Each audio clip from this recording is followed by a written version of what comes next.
make this little video about what we're cooking today. So we thought we'd have a little Chinese theme and have a go at making something actually we've never made before.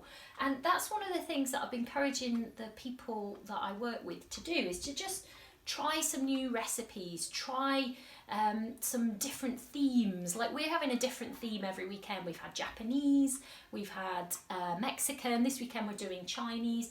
And the idea of that is that, you know, in lockdown it can obviously get a bit, you know, boring. You can feel a bit like you're going stir crazy, and this is one of the ways that we're keeping sane as a family. So I'm just basting this duck with some Chinese 5-spice and a little bit of honey, and then that's going to go back into the oven. So I've just taken it out of the oven about half an hour before it's due to come out, and then we're just going to pop that back in. And I've also found a little recipe for some pancakes. They're so simple to make. What did you put in them, Gaz? Just flour and water and salt. Just tiny bit of salt. Plain flour, and they're just going to get flash fried.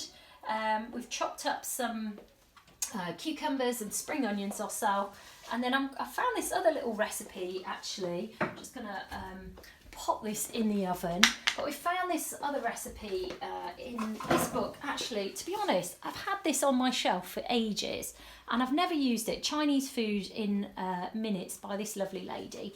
And it's got some great recipes in, and you know, if people are honest with themselves, there's probably loads of stuff in the house that they've never actually used. I mean, we've got loads of recipe books and lots of the things we've never actually made. There's lots of learning to be done in lockdown.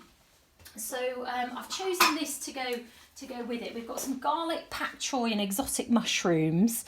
And now, one of the things that I couldn't get was actually the pak choy. I don't know if it's a pandemic thing, but I didn't want to go into too many supermarkets to try and find it. So actually, we've just sliced up some cabbage instead. We've got these gorgeous mixed mushrooms.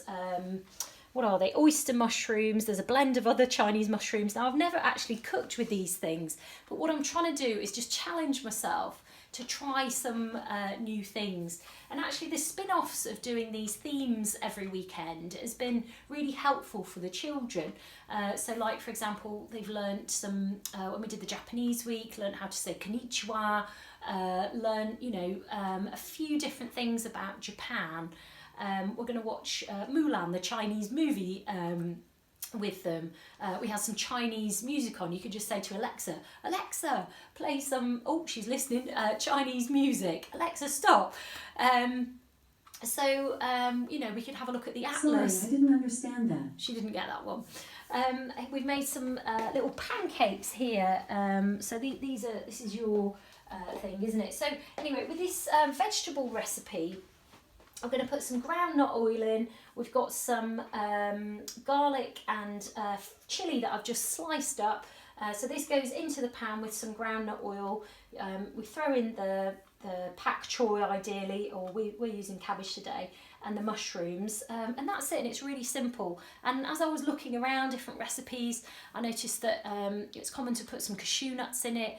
So particularly if you're the sort of person who needs to add a bit more veg and that sort of thing in to help with your health and your well-being, then Chinese and Asian food is a really good way of cooking and get what you need. But if you need any more tips, give me a call. We're offering some free complimentary kickstart calls, particularly to people who are feeling a bit isolated, not feeling particularly motivated about doing exercise in isolation, and are struggling to you know, meet those health and wellness needs. So yeah, just click the link, give me a call, and let's see if we can help you forward on your health journey.